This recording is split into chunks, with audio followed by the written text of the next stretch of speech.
বারবার বারবার অনুনয় বিনয় করেছি এবং আমরা আন্দোলন করেছি, গণ অবস্থান করেছি জয়েন্ট মুভমেন্ট কমিটির পক্ষ থেকে 51 দিন। সেখানেও সারা রাজ্য দেখেছে তাদের এই বর্বর এবং স্বৈরাচারী রূপ। তাহলে আমাদের কি করা উচিত? আমাদের ব্যবস্থা আমাদেরকেই করতে হবে। আমরা আবার আগামী 10 তারিখ আমরা সরকারের শরণাপন্ন হব। আমরা ডাইরেক্টরের কাছে, শিক্ষা অধিকর্তার কাছে আমরা যাব যে আমাদের ব্যবস্থা করুন।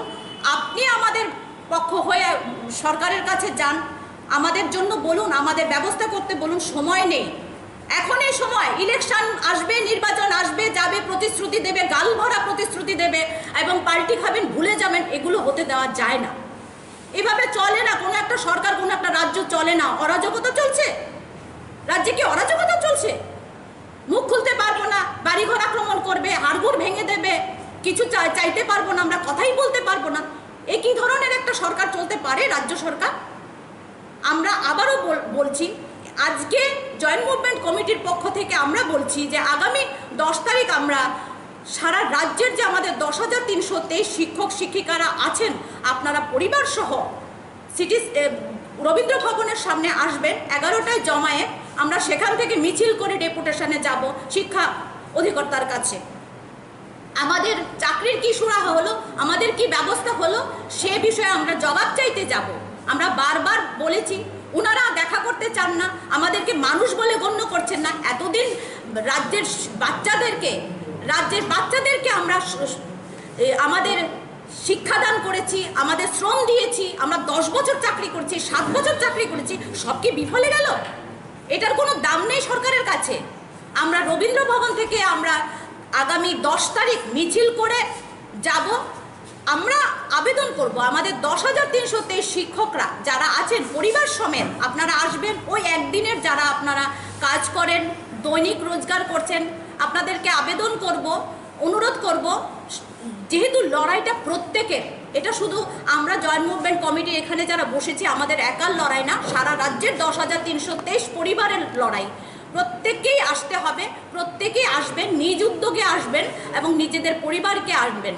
এই সরকারকে যতক্ষণ আমরা চাপে না ফেলবো ততক্ষণ পর্যন্ত সরকার আমাদের প্রতি সদয় হবে না। এই যারা কথায় মানে না তাদেরকে তো চাপেই ফেলতে হবে, যাদের কথার কোনো দাম নেই। আর ইলেকশন মাত্র আর কয়েকদিন আছে।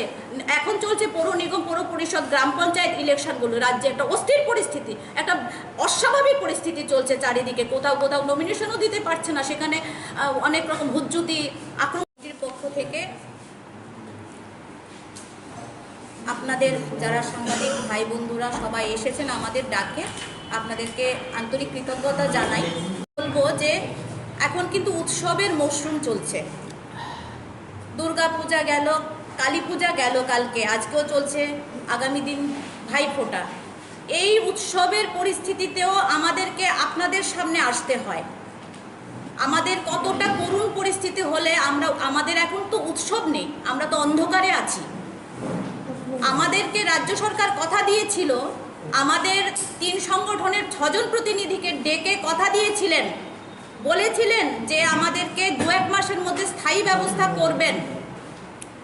বলেছিলেন যে আমাদের যে 70% থেকে 80% শিক্ষকরা চাকরি থাকাকালীন সময়ে লোন নিয়েছিলেন, ওনারা এটারও ব্যবস্থা করবেন, ব্যাংক কর্তৃপক্ষের সঙ্গে কথা বলবেন।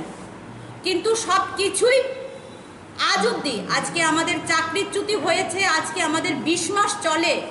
আমাদের প্রত্যেকটা পরিবারের মধ্যে কি অন্ধকার নেমে এসেছে, রাজ্য সরকারের কোনো আইডিয়া আছে?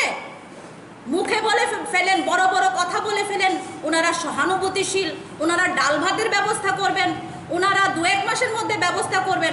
একজন সরকার প্রধান যিনি একজন দায়িত্বশীল, সারা রাজ্যের 40 লক্ষ মানুষের অভিভাবক, তারা কিভাবে এই ধরনের কথা বলেন? এই সমস্ত কথা বলে কথা থেকে পাল্টে যান, প্রতিশ্রুতি দিয়ে প্রতিশ্রুতি রক্ষা করেন না। এই ধরনের একটা সরকার রাজ্যে চলছে, মুখ খুললে আমাদেরকে বাড়িঘর আক্রমণ করছে। কালকেও কথা বলল একজন 10,323 শিক্ষিকা, তেলিয়ামুড়া থেকে আমাকে ফোন করেছিলেন, ওনার বাড়িতে আক্রমণ করছেন, ওনার হাজবেন্ড টমটম চালান, কোনো মতেই পরিবারটা চলছে, টমটম চালানো বন্ধ করে দেবেন। বিভিন্ন জায়গায় আমাদের 10,323 শিক্ষকদের উপর আক্রমণ নেমে আসছে। এগুলো কি অরাজকতা চলছে রাজ্যে? কথা দিয়ে কথা রাখেন না। আমরা বারবার করে ডাইরেক্টরের কাছে গেছি, প্রিন্সিপাল সেক্রেটারির কাছে গেছি, শিক্ষামন্ত্রীর কাছে গেছি, রাজ্য সরকার প্রধান যিনি মুখ্যমন্ত্রী সাহেব ওনার কাছে গেছি। তারা কেউই কানে তুলছেন না, পাত্তাই দিচ্ছেন না। উল্টো আমাদেরকে জল কামান, লাঠি পেটা, কাঁদানে গ্যাস নিক্ষেপ করলো। আমাদের শিক্ষকরা কেউ মাছ বিক্রি করছে, কেউ সবজি বিক্রি করছে, কেউ রঙের কাজ করছে, কেউ টমটম চালাচ্ছে। এই ছিল পরিণতি, এই ছিল তাদের প্রতিশ্রুতি। রাজ্যে এইভাবে কোনো সরকার একটা চলতে পারে না। সেখানে 10,323-এরও ভূমিকা ছিল। আজকে 20 মাস আমাদের ঘর, মানে প্রত্যেকটা ঘরে কারো খোঁজ করেছেন মুখ্যমন্ত্রী মহাশয়? কারো খোঁজ করেননি তো, একবারও খোঁজ করেননি যে আমাদের এই যে প্রশ্নগুলি সাংবাদিক বন্ধুদের কাছ থেকে আসছিল, সেটার পরিপ্রেক্ষিতে আমি কিছুটা এখানে সংযোজন করব যে 18 নির্বাচনের আগে এই রাজ্যে বহিরাগত কিছু রাজনৈতিক নেতৃত্ব বিভিন্ন প্রতিশ্রুতি আমাদেরকে দিয়েছিল এবং এই রাজ্যের ভূমিপুত্র রাজনৈতিক সংগঠন থেকেও নিজেদের পকেট থেকে খরচ করে সুপ্রিম কোর্টে কেস লড়বেন বলে মিডিয়ার বন্ধুদের সামনে বলেছিল। এবং গত বেশ কয়েকদিন আগে আর একজন নেতৃত্ব উনি রাজ্যে এসে আবার বলল এই 10,323-কে সমস্যা সমাধান করার জন্য ওনারা আইনগত বা রাজনৈতিক ভাবে করব। আমাদের অভিজ্ঞতায় আমরা বলবো এই সমস্ত রাজনীতিক ব্যাপারীদের কাছ থেকে 10,323 সবাই যাতে দূরে সরে থাকে। আমি তাদের কাছে শুধু অনুরোধ করব যে আপনারা যদি সত্যি সত্যিই 10,323-এর সমাধান করার জন্য রাজ্যে আসেন বা রাজ্যের যারা নেতৃত্ব বা যারা রাজনৈতিক নেতা যারা প্রতিশ্রুতি দিয়েছিল, আমি অনুরোধ রাখবো আগামী 10 তারিখ আমাদের সঙ্গে একত্রিতভাবে আন্দোলনে আপনারা চলে আসুন। তখনই আমরা সিদ্ধান্ত গ্রহণ করব আপনারা আমাদের সমস্যার সমাধান করার জন্য কিন্তু রাজ্যে এসেছেন বা কথাগুলি দিয়েছে। এটাই আমার বক্তব্য। আং আসুন সানামুসুङ যে বাইরেনি ফাই যে রাজনৈতিক নেতারক সর্বভারতীয় ফুনুংথং বা অরাজ্যনি রাজনৈতিক দলनि नेता ফুনুংথং 2018 सिन अभिज्ञता अंखा जों साइमान थाखा ब राजनैतिक दल तामखौ जोंनो समस्या समाधान खालामनानै नाय शुधु शुधु बंनि राजनैतिक स्वार्थ 10,323 ব্যবহার খানিনি চেষ্টা খাইও आं नं थानि কক गोसारनाय मिडियानि माध्यमे আমহাই রাজনৈতিক নেতারংনি ইয়াক থেকে মাংখাঙ্কা চালুইতন দিনর যত্ন কারণ বড় বংনি রাজনৈতিক ক্ষমতা বাহাইকে দুই ফাইমান আবুনি বাগিসে বড় খাইও সিনি 10,323 বা রাজ্যনি শিক্ষা উন্নয়ন খাইনা বাগৈ বংনি ভূমিকা আজাগা করে শুধুমাত্র রাজনৈতিক ব্যাপারী হিসাবে রাজনৈতিক ব্যবসা খাইনা সহ রাজ্য বড় খাই হামবাই যত্ন।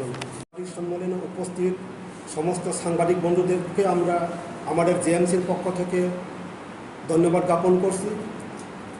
আজকে সাংবাদিক সম্মেলন করার মূল উদ্দেশ্য হলো আপনারা সবাই জানেন এই সরকার ক্ষমতা আসার আগে একটা প্রতিশ্রুতি দিয়েছিল যদি তারা ক্ষমতায় আসতে পারে রাজ্যে 10,323 আইন এবং সংবিধান মেনেই ওনারা সমস্যার সমাধান করবেন।